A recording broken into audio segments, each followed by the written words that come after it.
Hello, friends. This is the Alphalist podcast. I am your host, Toby. The goal of the Alphalist podcast is to empower CTOs with the info and insight they need to make the best decisions for their company. We do this by hosting top thought leaders and picking their brains for insights into technical leadership and tech trends. If you believe in the power of accumulated knowledge to accelerate growth, make sure to subscribe to this podcast.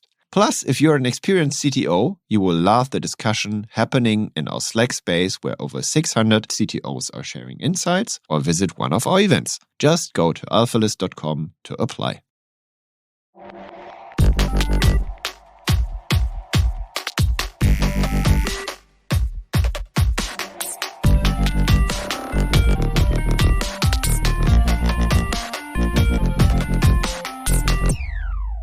Welcome to the Alphalist podcast.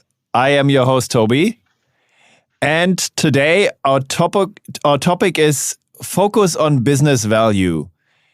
And with me today is Vikas Gupta. He's the CTO of the company Choco.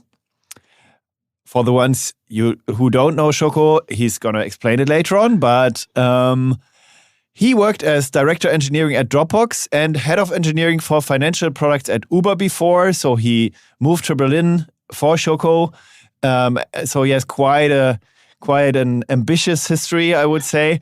So Vikas, looking forward to talk about the topic today. And thanks for being here with me on the podcast. Great. Excellent. Toby, thank you so much for having me. I must say this is my first podcast. So if I'm a bit nervous or sound nervous, just let me know. But excited to be here and excited to be in Berlin. It's actually almost 2 years now since I moved from San Francisco, Silicon Valley. And as you said, the last company I worked at was Dropbox.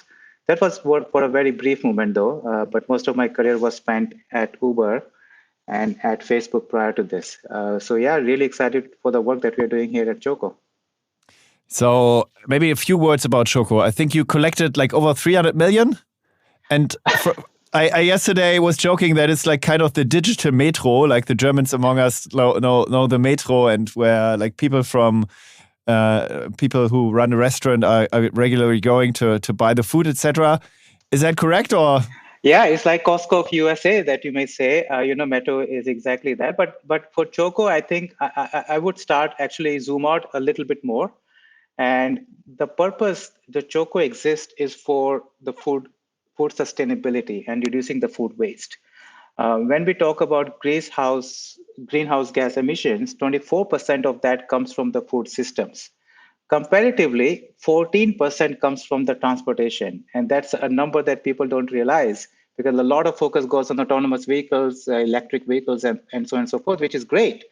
But food system, which the entire population of the planet consumes, account for 24%.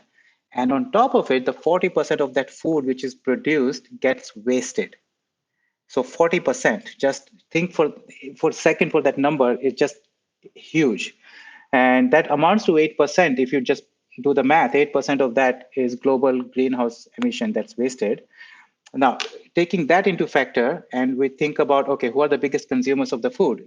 Hospitality industry, of course, turns out one of the top consumers of the food, and that's where our focus is. Our focus is to really bring this entire hospitality food supply chain online, which is quite fragmented right now, quite disconnected, and quite offline. So with Choco platform, just to give a very brief idea, we connect the suppliers and the vendors, which Metro, as you said, is one of them, who could use Choco or Edeka or Lidl or Cisco or any other big vendors out there, to the restaurants and to the institutions that use Choco to place their orders. And by doing so, we are actually bringing both demand and supply on the platform and bringing these relationships, these partnerships that exist offline onto Choco and digitizing the entire workflow that they use, which today, by the way, when I learned about this, I just could not believe. 99% of the orders are going through SMS, WhatsApp, voicemail, or emails. They are not. I can imagine, yeah. they are not connected in any way. So not only there are mistakes in the order that goes through, but then you don't benefit from the data that you could be collecting on how to make this entire supply chain better. So that's what Choco focus is to digitize the food supply chain, starting with the vendors and the restaurant industry. which I think is a hard thing, right? I mean, I know a few restaurant owners, and to convince them to use some software might be the key problem of your business, right? Or the key challenge. I mean, this is actually a good challenge, but also an interesting one, because when you walk into the chef kitchen, for example, right, they are busy cooking.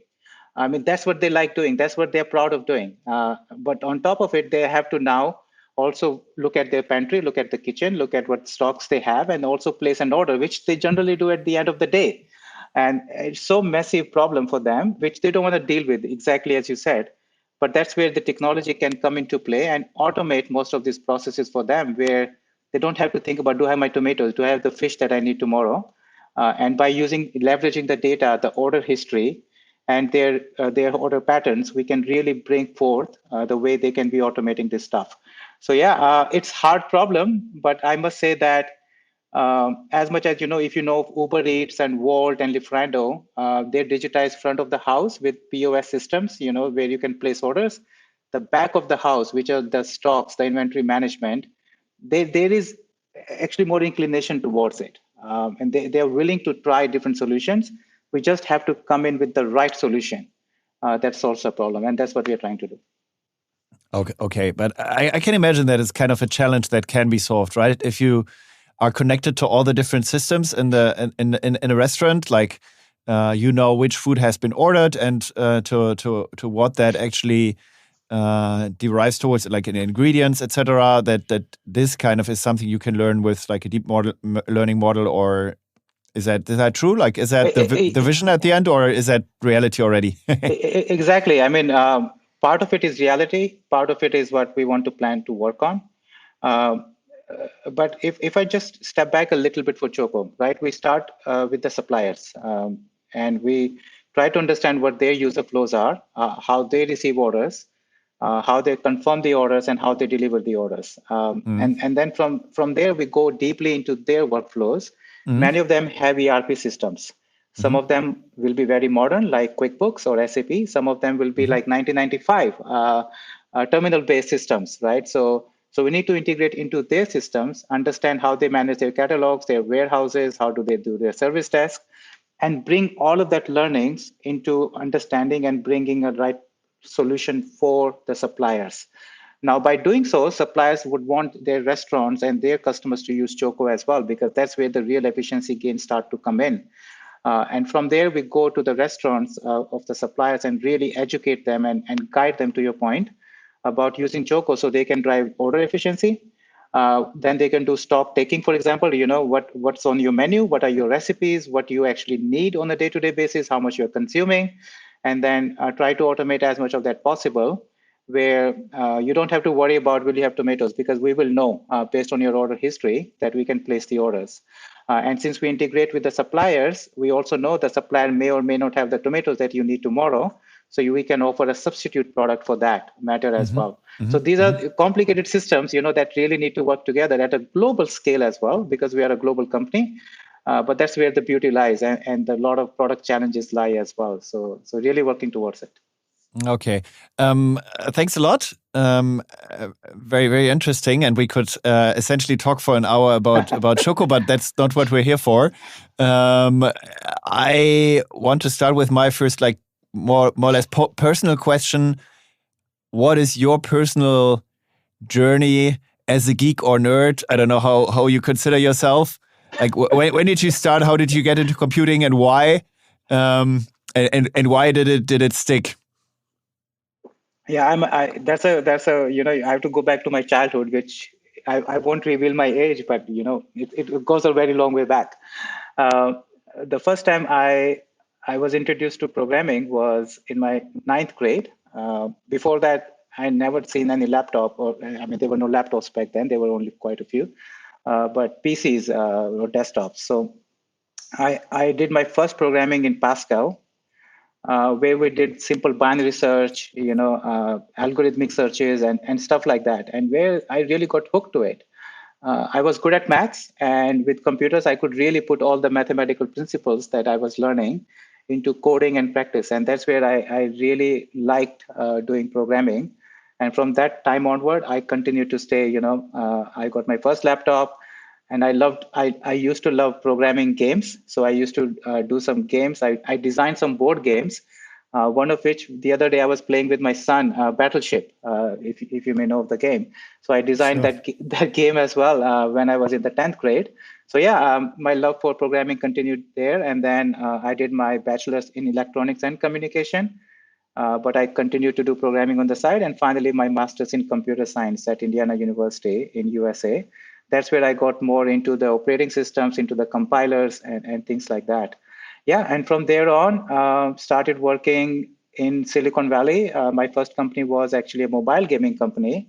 In 2004, believe it or not, before iPhones, I started doing programming on Nokia Series 60, Blackberries, J2ME, Brew, like those were the devices back then. Exciting, yeah. So I used to did those, and that's where you got to understand, how you can do a lot more with limited resources you have on the hardware, right? Limited CPU power, limited memory. So you got very frugal with the coding that you were doing. So I did that for many years, and through a series of events, led to be at Facebook in 2010, where I worked in the mobile partnerships team. And I mean, looking back at the time, the mobile team at Facebook also was very quite small. So we were one of the first pioneers of mobile programming and mobile ecosystem at Facebook as well. So yeah, worked there for few years, and then led to Uber. Just because I fell in love with the product there. There was no reason to leave Facebook. It was really doing well. But I took my first Uber ride. I'm like, this is the future. This is where I need to be. So I joined Uber and worked across, and that's where at Uber I worked across multiple domains. I did mobile infrastructure, test automation, CI/CD pipelines, loyalty programs, financial products towards the end of it. So I did many things, and then a brief movement at Dropbox, then here at Choco now. So quite a journey, but I always stayed in love with programming, which of course along the way I stopped doing. But love technology as a mean to solve real problems in the world. And you ended up as Choco because Daniel, the founder, said, we urgently need like this international halo, and we need a CTO from Facebook and Uber, and found you then, or how did that work? Yeah. So, I mean, I had no intent to move out of California, right? It's beautiful weather. There's nothing to complain about anything there. But then somehow and of course, in these positions, you get a lot of these inbounds from recruiters, which I tend to ignore quite a lot because, when you're really enjoying doing what you're doing, but somehow this one got my attention. And I looked at this, I got on the phone. I'm like, okay, let's talk about this. I'm just interested. What are you doing in the food sustainability space? And that's when they said, hey, this job is in Berlin. I'm like, wait, what? I'm not moving to Berlin. But then they said, hey, just talk to Dan, the CEO. And then Dan has his own ways of convincing people in a very positive way. And I got to realize, actually, this is a big problem that no one is looking at. When Dan shared the numbers that I shared early in the call here, I was blown away. I'm like, I have done social networking, I have done ride sharing. Now I'm doing computing and storage at Dropbox. But what, food sustainability, it touches every human being. So yeah, so I decided to move, and really happy that I did this because really moving good grounds here at Choco and a lot of work to be done. Can imagine. And what are the expectations? Like, I mean, if the halo is gone a bit and the glitter after a while, what are the expectations then to someone who comes from Dropbox if you start in a heavily venture backed company in Berlin? Yeah, that's an excellent question actually.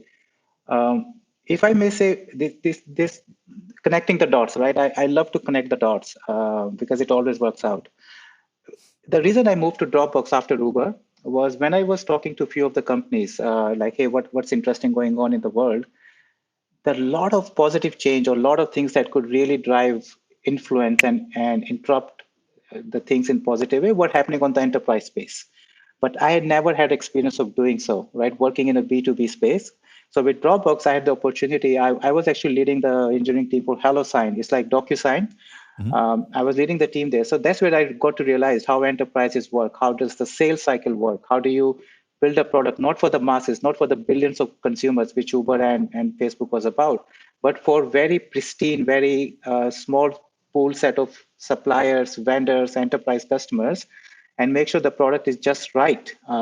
So that's what I learned at Dropbox. But coming to Choco to answer your questions, I mean, at the end, I think about my role as enabling the business and the product, the user value, then sustaining it, and then scaling it. Right? These are the three roles. You have to first enable the right product in the market for the right users at the right time with the right value proposition. So that's what we do every day. As the CTO, is my role as much is about the technology. Is about, are we working on the right products? Are we building the right value? Do we understand the problem space? Every line of code has to count towards something meaningful for the users. So that's the first thing that I quickly learned at Choco, is that we have to pivot very quickly. So we worked on that for the first few months. So and that then, you actually start working on on business value, or? Yeah, I mean, business value was clear, right? Whenever you start a company, you know the MVP. You know that there's clear value that you can bring. But it's one thing to put an MVP and get 100 users on it, but to scale it to 1,000 and then 10,000 and 100,000, it requires a whole different thought process behind it. So at Choco, we tried many things, right? We tried payments, we tried few other things, but we finally realized the real value comes when suppliers find efficiency in what we do for them, and how restaurants use Choco. So yes, the value proposition became clearer and clearer for us, and that's where if you are in the leadership position, as much as I'm looking at the engineering technology, I'm also looking at, is it bringing the right value to the user? So that's what working with Dan, our CEO, with Kevin now, who's our Chief Operating Officer, and our Head of Product, Caro. We continuously look at that and continue to drive the value. So that's one part of it. But then, once you build the value, you have to sustain it, meaning you have to make sure the quality is great. If you have outages and incidents, you can resolve them quickly. You learn from them. You bring the right teams and talent into the team. And then you make sure they are working on the right problems. So you sustain that growth and the product value that you're bringing. But then ultimately, you want to scale the business and the product as well. And maybe before we dive too deep there, a few questions. You just mentioned that you also like the tech stack and working with it, etc., etc. So maybe first of all, like what is your tech stack? Where's the focus, and where's actually like the secret sauce in your tech stack? I mean, tech is like these days sometimes a bit of a boring thing, and which parts aren't boring? Maybe first of all. And how does it look like? And then we deep dive on business value. Yeah, for sure. So, I mean, the technology is a mean to an end, right? That's how I see it. That's how we at Choco sees it. The idea for us is, can we build something quickly with the technology that enable us to do so fast and get out to the market and continue to build and iterate faster. So with that in mind, right, we use AWS serverless architecture, because then you don't have to manage the servers, and the developer ops team can be quite small there. It provides the flexibility, the scalability of the platform that you need without having to worry yourself about too much of it, right? So no Kubernetes, etc. No, but okay. No Kubernetes. We are starting to do it a little bit now, and that's also the part of the story, right? You don't start building the castle from day one, right? You start small, you build your way up there. So we do serverless. It got us off the ground very quickly, right? Then on the backend, we use Node.js with TypeScript, and then we do React with micro front end for web. And then on the mobile, we do native, right? Swift for iOS and Kotlin for Android. Okay. But that's also where now we are going cross-platform, right? That's also part of the story where, it served us quite well for the last 4 years, but how bigger the teams have become, how complex the product has become, and how fast we want to move, we realized that we have to go beyond just native development to more cross-platform development as well. So now we are starting to do Flutter for our mobile development, and we in fact have one project going on right now that we want to ship in the next few weeks with Flutter. So that's our tech stack. And of course, we use SNS, SQS, standard AWS tools for notifications, for queuing services and things like that. And Elasticsearch for the search engine. And is there anything like just between us? Is there anything you regret, like any technology or any technological decisions where you think it was like really a bad thing? I mean, everyone has that, so we can be quite open. Yeah. Yeah, I mean, I won't say there's never a bad decision. There's a decision you make in the moment with the information you have and the people that you have, right? Yeah, obviously. So for us, I would say the decision to move to cross-platform could have been done a little sooner. Because as you build up the teams, right, you bring people with native development experience, and then with that, you build certain frameworks, you build analytics, you build modular frameworks. So we invested a lot in the native development to suddenly come one day and say, hey, we have to then move to completely different tech stack for Flutter, for example, which we could have done sooner. In hindsight, yes, it could have been done sooner. But if I also reflect 1 year back, was not the right time to do it either, right? So there are both parts to it, but that would be one thing that I would say we could have done a little bit faster as well. And then we use REST API also doing GraphQLs now with Monolith, so we could have broken up our services faster, which took us a while, but we have finally broken up the services into more manageable architecture. Well, I can tell you that many who started with microservices now move back to monoliths. So I think it's like always, it always comes in waves, right? Yes, technology. Exactly. And why do you then use Flutter and not React Native, where you would have like a deeper connection in the team maybe already? Exactly. So the interesting thing is we are just starting to publish actually series of blog posts about our journey to Flutter. In fact, the first one was published yesterday on why we chose Flutter, and then the second one is why we went cross-platform. That is the first blog post that went out yesterday, and the second one is like why we chose Flutter. So that one is going out in a day or two. But we did a task force, right? And the idea was you evaluate 3 technologies: Ionic, Flutter, and React Native. And the 5 dimensions that we wanted to look at. One was the design systems, the ease of migrations, the developer experience, the long-term viability, and then, of course, the collaboration between the teams. Something that gets overlooked.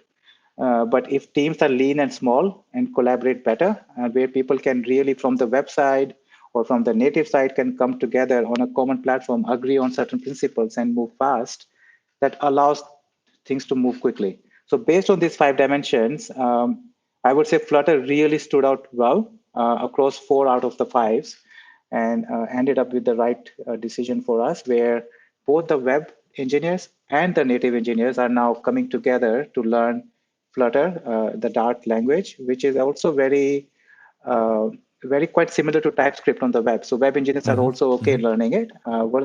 Versus if you were to do React Native, to your point, then the web engineers would have to do a little less because it's React. But then native engineers had to move completely over to the other side and learn React Native. But given the support that we received from Google in Google I/O a couple of weeks ago, they spoke a lot about Flutter and what they're building and doing there. It seems like the right technology for us to move forward with. So I understood it's because of the native engineers mostly then. I mean, also the long-term viability, right? If you look at exactly. The kind of contributions, if you look at Stack Overflow and it's a lot more. There's a lot more activity happening on the Flutter side in the community as well. Sure. And the collaboration, as to your point, yes. So those were the critical things. Yeah. Okay.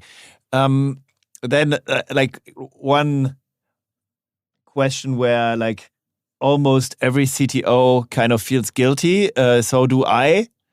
I had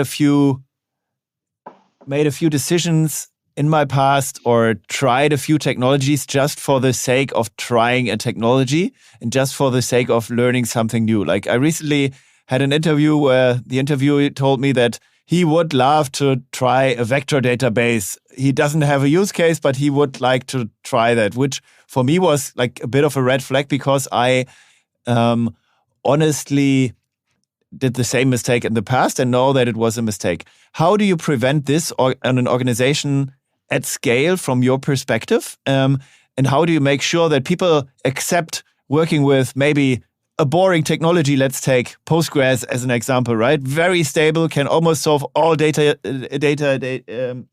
requirements. How do you convince people to do that? And on an organizational level, how do you make sure that you align? I mean, that's an excellent question, right? So there's always this halo around new technologies that, the vector database you were just talking about. I mean, the first thing is the kind of engineering culture you establish at your organization, right? Where it's not about building technology or building something for the sake of building it, but really realizing that how quickly you can get this into the hands of your users and bring user value to them from day one, so to say.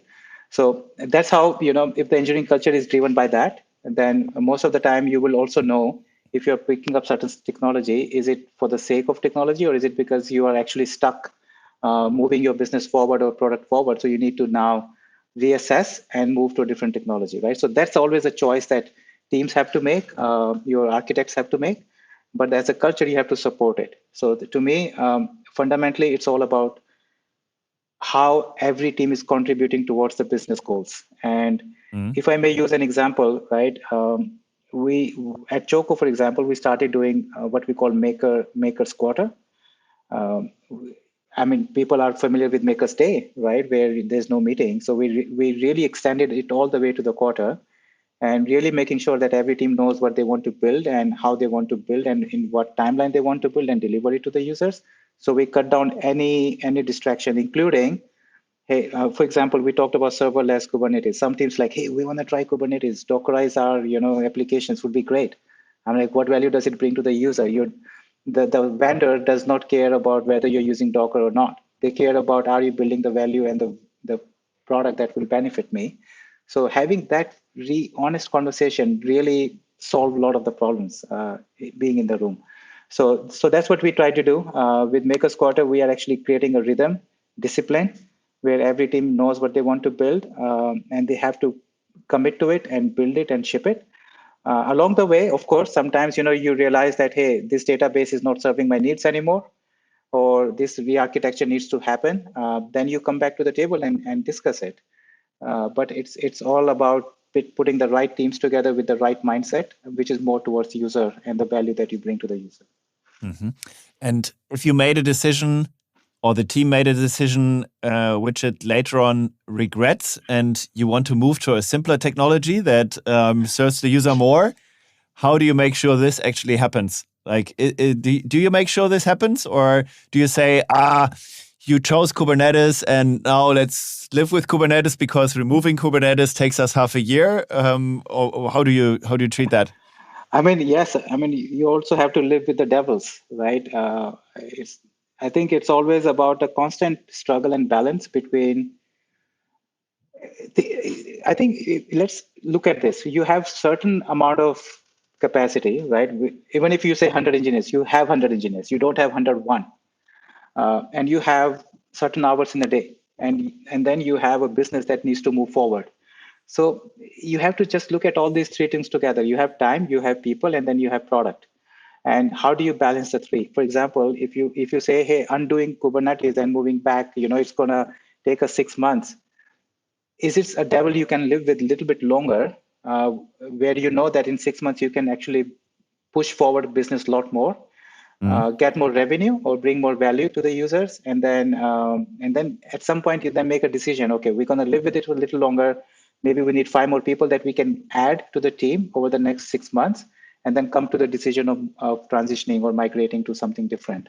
But it's never, the answer is never a yes or a no. It's always a balance between the two. And as a leader, as a tech lead, or as an engineer, you're always striking that balance.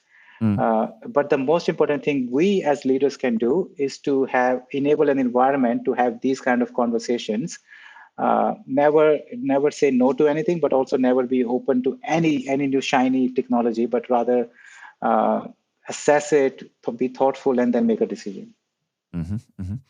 So if you had a case now, let's say you start at Choco, and let's say the front-end technology that they chose was Ember.js in the past, which like almost no one apart from LinkedIn uses still.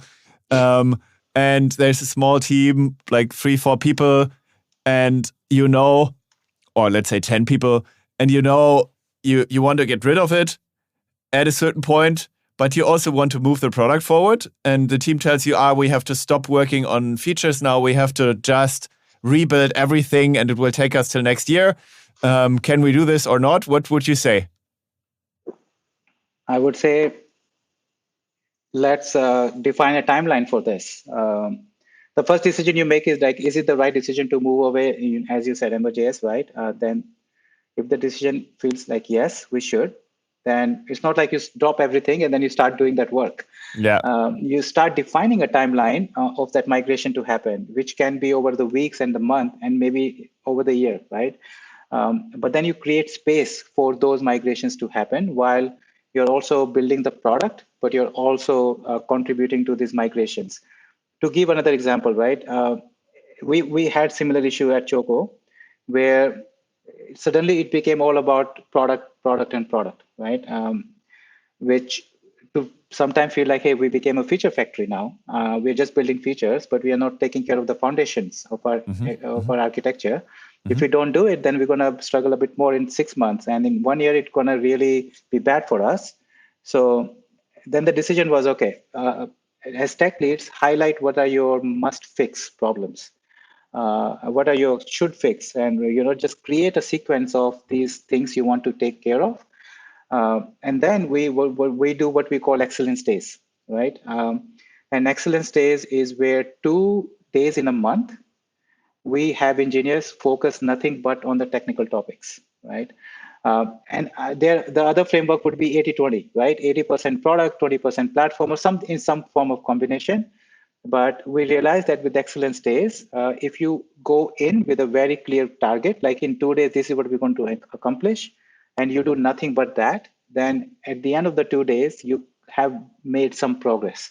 Then you repeat it next month, and then repeat it next month. And then over the period of 1 year, you would have made a lot of improvements to where you want to be. This works when, of course, when house is not on fire, right? But if the house is on fire, then yes, you're willing to drop everything and fix that. I had that scenario just 2 weeks ago, where we do integrations with the ERP systems of the supplier, and the infrastructure was having outages. 2 outages back to back, right? One was database outage, one was CPU throttling outage, and things like this. And I literally went on Monday, I'm like, team, drop everything on the roadmap product that you're doing. And for 1 week, I want you to work on just strong hardiness of your infrastructure. And I made that decision as well. So, you're willing to trade things when you need to, but general the guideline would be plan better, organize your teams better, then balance your product with your platform bets and initiatives you want to do. Okay, yeah, house is on fire, obviously. You have to treat it immediately, but like a big replatforming where, like, let's say 60%, 70% of your code base is affected in a way. I personally would say that normally doesn't exist. It's like something that some CTOs, if they jump in, say, okay, yeah, we have to change everything. But from my experience, at least, there's no problem or no infrastructure that's as bad as this to kind of stop everything and to rebuild everything. Would you agree, or? It depends, right? I'm just trying to think of an example, right? So if I take Choco as an example, right? When you start building a product, you don't know what it will be like in 4 years, or in fact in 2 years. 4 years is already a long time horizon. So when you don't know the use cases, you don't plan for it. And when you don't plan for it, your architecture doesn't scale for it. And when you don't scale for it, and then suddenly the new requirement come which you have not accounted for, suddenly you are duct taping it, right? Suddenly you are making compromises here and there, you're hacking into the solutions, right? It's okay for a little while, but then someone has to raise the either the red flag or the yellow flag. Red flag is like house on fire. Yellow is like, hey, this in 6 months will not scale anymore. And we just had this discussion last week about what we call order guide, right? As a restaurant, you have an order guide that you use to place an order, but that order guide is becoming more nuanced, more sophisticated, and it just doesn't work in the structure that we have. Then I asked the team, put it on your Q3 roadmap, right? And we will do one product feature less if we have to, because we have to get this right. So yeah, I mean, it just depends on what you're dealing with any given day. Well, let's stay with my Ember.js example. I mean, Ember.js is kind of outdated technology. Almost everyone knows that. But if you, let's say, you want to stop everything and then take a break of 6 months, and then you can't clearly say what is the business value that we generate using React afterwards. And you just say, yeah, generally we will be faster and delivering more. Yeah, what would be your opinion on that? I mean, great point. So let's say this Ember.js, you use this technology. There are multiple aspects to it. Can you hire people with the skills that you need for this? Probably not, right? So your hiring will slow down because you don't have the skills in the market to work on this technology anymore. Second is it's legacy code. So over a period of time, it probably leads to more bugs, more outages, and more issues. So you need to quantify that. You need to say, hey, these bugs and these issues that we're dealing with actually cutting into the time that we could use to do the product development otherwise. So you have to start quantifying these things. And then you say, by doing this, you can actually gain 20% more efficiency because you can ship things faster. That is more hard to quantify, but at some point you also have to trust your guts and your leadership and your technical acumenship to start making these decisions. But ultimately I would assume this is put in the context of getting support from the leadership, like from the CEO, from the board. But that's where you have to start quantifying with data, like, hey, we had these 5 outages last month, 3 of them were because of this technology. Or we had 10 bugs which impacted users, and we received these fierce emails from the suppliers that they will stop using it if you don't fix it. And then you start documenting it, quantifying it, and then you also come up with a clear plan how you're going to fix it, right? The challenge though is when you start doing this, you say 3 months, but it can take up to 6 months. So, it will always take longer, right? It will always take longer, right? But yeah, but you start somewhere, and then you show progress along the way. But if it's many systems, then you start with one system or two systems. You don't overhaul the entire architecture all at once, and you slowly make your way towards where you want to be, the ideal state. So you maybe rather work with micro frontends than, I mean, it's a front-end technology, Micro right? front-end, You rather yeah. work with micro frontends and try to somehow build a bridge between old and new, and then Yes, you try to iteratively improve it, right? exactly. It's a slow iterative approach. Yeah. Okay, cool. And how do you, in long term, on a leadership level, align on delivering the right things and delivering business value? Like, I mean, if you have, let's say, a CTO, a CPO, and you have business, and they all run very separate from each others, how do you make sure, like on a leadership level, how this can work? Yeah, I mean, if they run separate from each other, you have a problem. They should not run separate from each other. They should be on the track, running in parallel lanes, but they should not be far ahead or far behind from each other. I would say they have to be close to shoulder to each other, right, on the track. But yes, they are running in their own lanes in that sense, right? For us, the way we do it is it starts from the company goals for a given year, right? It can be based on how many users you need to acquire, the retention, the revenue, the engagement metrics, whatever you have, you want to track. And then from there, you take it down, or how many sales leads you need to convert, right? And how many of them needs to retain after 1 year. So this is an exercise that is done in collaboration between product, mostly between product and sales teams, our operations team. And they look at the product roadmap, they look at the sales cycle, and they marry the two and come up with, okay, this is what we need to achieve by end of, let's say, second half of the year. And then you build your product towards that goal, right? And then engineering comes in at the same time. Our tech leads and EMs understand, okay, why are we building certain products? So they can also validate whether something will take 3 months, 6 months, or something like this. And then they really coordinate this entire, what we say, quarterly roadmap cycles, which ops know, for example, hey, we are building this feature, it's going to go live in 3 months. Then they go to the customer, say, hey, sign with Choco, and one feature that you're requesting will be live in 3 months. With confidence, you can say that because that's what we committed to. So, right. So you have to really plan together, organize yourself together, and then do check-ins together as well. Raise any flags where something may not get shipped, call it out. Or some new requirements come in because it happens over and over again. You talk to a very critical vendor, they say, I need this feature to sign the deal. You should be willing to adapt as well at the same time. So it's being flexible while knowing the direction you're taking. So that's how we operate. I would say we have forums to connect regularly with between these functions, right? Sales, engineering, and product. And then we have these roadmaps that guide the build that we need to do. And on a leadership level, is it important that people are on eye level, or like in many companies you see that CTO that has product below, and then you have business on eye level, etc., etc. How do you think about that? I mean, this is again, this is many times depend on the product, what kind of product you have, what kind of sales cycle you have, what kind of talent and leadership you have. I mean, at the end, you're trying to balance the talent, the experience, the business needs, and the right outcome that you want, right?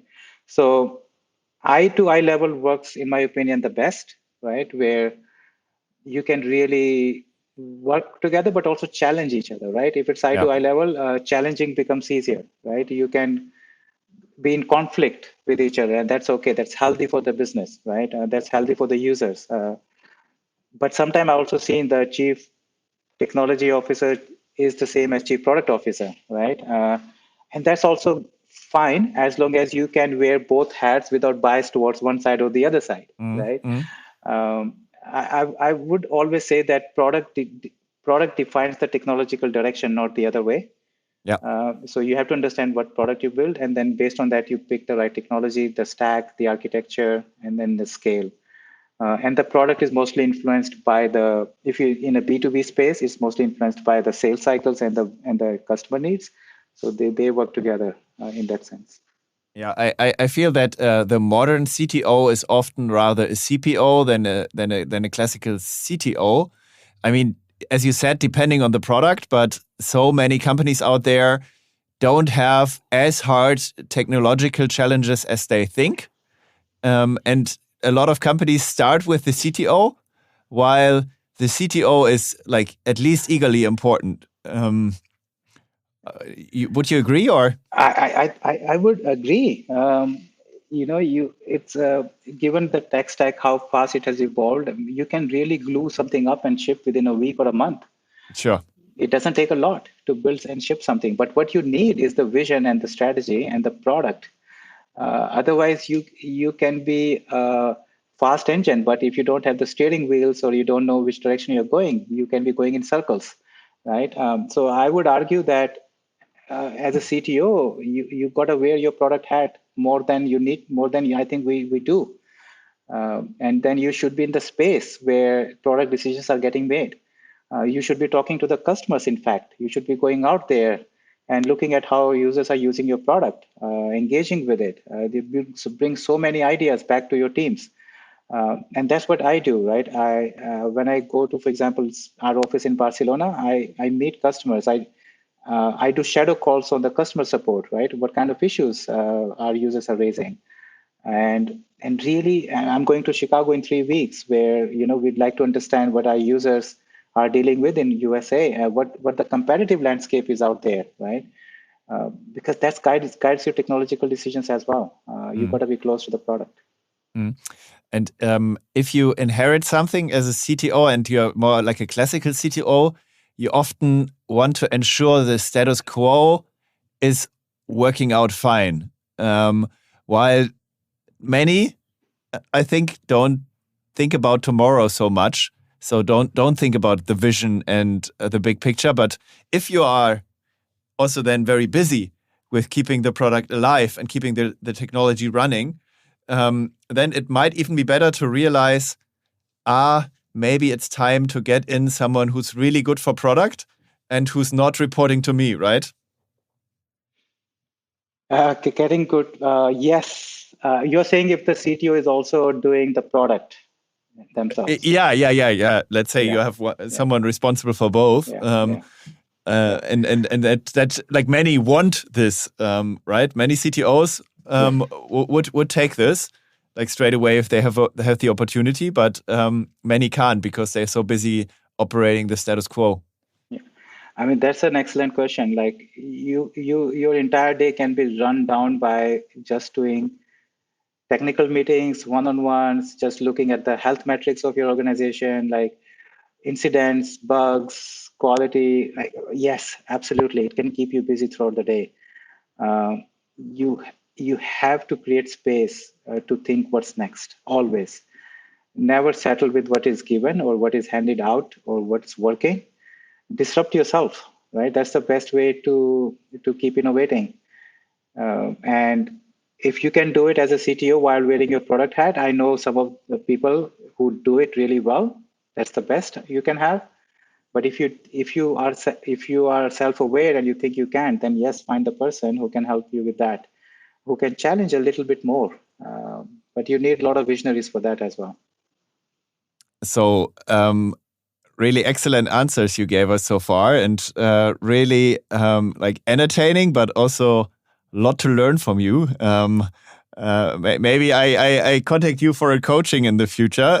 We slowly have to come to the end, and I have like one question I always tend to ask at the end.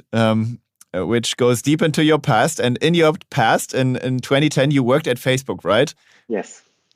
So, do you know that Mark Zuckerberg actually built this secret tool under the metaverse platform, which he has been secretly working on, which I know about and you maybe don't? It's called Time Machine. And it actually allows, without like a virtual reality glass, to move back in time. If you start up the technology and you enter a year and you enter a name, then we can just travel there. And we now make this exercise and we enter the year 2010 and your name, and we travel back and see you starting as engineering manager at Facebook, working hard, learning from Mark and the others, how Facebook culture works. And you now have the chance to whisper something into young Vika's ears. What would it be? I mean, in 2010, I just joined Facebook, and until then, I worked mostly as a software engineer, where it was very clean roles and responsibilities. You build something and you ship something. But being there at Facebook, one thing I learned, and which I was not good at, is be bold, right? Take risks, and but also don't fret about small things. Mistakes will happen. I used to get very concerned about not overdoing something because I may end up making mistake. So I was a bit constrained on myself. So if I was to whisper something in my ears, is like, stay bold, be bold, make mistakes, stay out of your comfort zone, right? Those are the critical aspects which pushes you into excellence every single day. That's one thing I would say. But one other thing I have to say right now is, in the leadership position, it's not, once you become CTO or chief product officer or CEO, it's less about Yes, technology is important and product is important, but it's about people. Ultimately, it's the people who need to come together with you on the journey that you have envisioned to make it happen. So, how do you inspire people is equally important for a leader. That means you have to articulate your thoughts. You have to communicate very precisely but very cleanly to your people. You have to inspire them. You have to give them the purpose. And that's something you got to learn if you want to go into the leadership position. So I would say back then, 2010, get 2, 3 coaches and mentors who can really push me into that direction on how to articulate my thoughts, how to become better with people. And so I can represent them and I can lead them as well. Okay, so you have a coach or you had a coach on the way? I did, yes. Okay, great. Yeah, thanks a lot. Like part of that, like perfectly fits to our CTO versus CPO question beforehand. Thanks a lot, Vikas. Was really exciting to talk to you. And maybe we can repeat that in the future. I really wish you all the luck of the world and not just that, all the success of the world with Choco. Looking forward to meet you again. Thank you, Toby. Thank you for having me. Wonderful talking to you. Bye-bye. Bye-bye. Thank you for listening to the Alphalist podcast. If you liked this episode, share it with friends. I'm sure they love it too. Make sure to subscribe so you can hear deep insights into technical leadership and technology trends as they become available. Also, please tell us if there is a topic you would like to hear more about or a technical leader whose brain you would like us to pick. Alphalist is all about helping CTOs getting access to the insights they need to make the best decisions for their company. Please send us suggestions to CTO@alphalist.com. Send me a message on LinkedIn or Twitter.